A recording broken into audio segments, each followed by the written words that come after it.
Briefly, I want to briefly review with you now, and I look forward to your questions. I assume you'll be discussing these issues with each other. How do you react to the distinction between Western and Eastern European Jewry? Not necessarily in Birnbaum's terms, but is there any other kind of validity that you see to such a distinction? Difference in the type of culture that both developed. By the way, well, how do you react to Birnbaum's distinction between civilization and culture? Are these really two separate phenomena, as he seemed to think?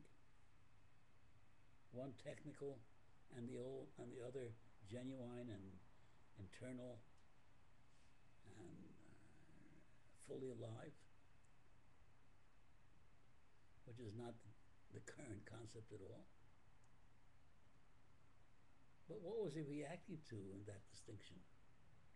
He may have come up with a wrong definition, but reacting to an essentially correct distinction that he noticed, a distinction in the kind of self-awareness that the two aspects of the continent, two areas in the continent had, a Eastern European and a Western European aspect. East of the Rhine, where Eastern Europe begins, you might say, the identity between nationality, religion, and language is very complete. Polish nationality and Polish language and Polish Catholicism go hand in hand. In Eastern Europe, there were no other Catholics but Poles. So we felt, as is the case of other peoples, whether they were Protestant or Greek Orthodox or Catholic, that for Jews, that co-occurrence must be contained, must be maintained. That is the Eastern European, I would say, genius of not letting go of one aspect while developing another. To try to narrow the Jewish experience down to just religion would be as deleterious as trying to narrow it down to just language, or to narrow it down to just citizenship, or to narrow it down to one country, just Israel. If you like, he has a world conception of the Jewish people based on Eastern Europe. Is the function of Eastern Europe to Eastern Europeanize all world Jewry, to bring the Eastern European creativity, which led to the rise of modern Yiddish culture, to all the peoples, all the Jews of the world. What do you think of his distinction between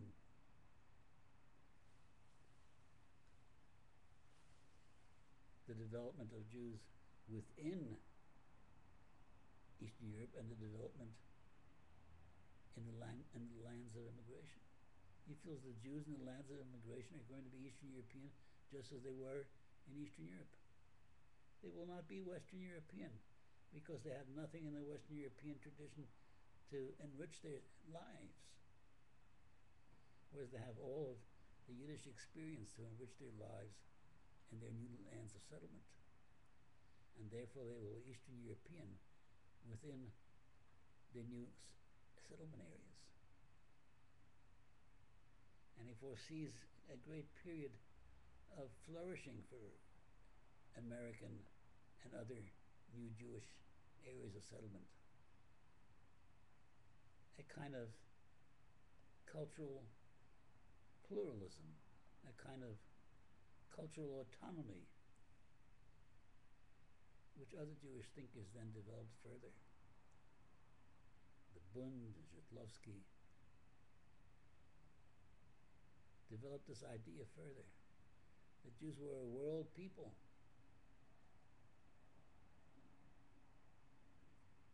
which could not be just an extrapolation of their time in centuries ago or their time in Western Europe, but would be a continual adaptation and further development of their time in Eastern Europe and since Eastern Europe.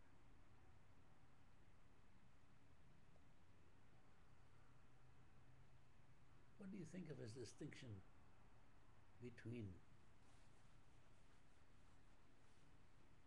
the use of Yiddish and the advocacy of Yiddish? There's not enough to use Yiddish. You have to advocate it, because you have to intellectualize it. You have to develop it. You have to dignify it, just as has been true of all the European languages. The thinkers and intellectuals and writers and teachers had to invest themselves into those vernaculars, which all began as inelegant vernaculars. Shakespeare makes fun of English in The Merchant of Venice, as if young Italian ladies were able to say at the time, "You can't talk to this attractive young man, he speaks nothing but English." Because what was English? English was nothing. English had to be developed, even in Shakespeare's own time, into the Elizabethan period of the language of the world, just as Yiddish is going to be developed in that direction by its new thinkers and its new leaders. These are among the tasks of Eastern European Jews. Eastern European Jews being a relatively recent creation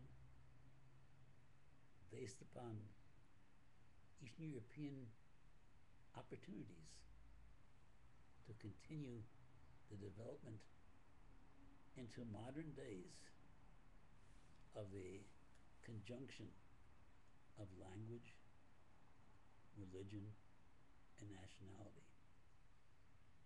If you like, this is the Jewish modern trinity: culture, nationality, and religion, that only Eastern European Jews have. And they have already used it in the rebirth of Hebrew, and will use it further for that purpose. And they are now using it for even more pertinent purposes: Jewish socialism, Jewish communal democracy, Yiddish education, control of their own schools and their own theaters.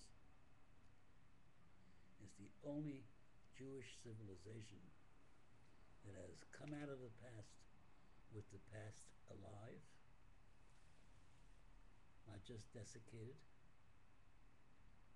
with the past as a full-blown culture of its own, including Hasidism, which he felt was a lost opportunity since it should have gone further.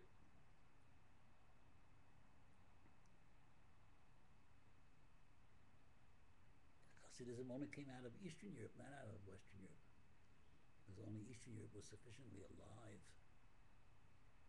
for Hasidism to appear, for fully felt emotion to appear. And therefore, if you like, the tasks of Eastern European Jews is to bring Eastern European Judaism to the Jewish people and to maintain it into the future on a modern and living basis. I thank you, and I look forward to hearing from you about these comments.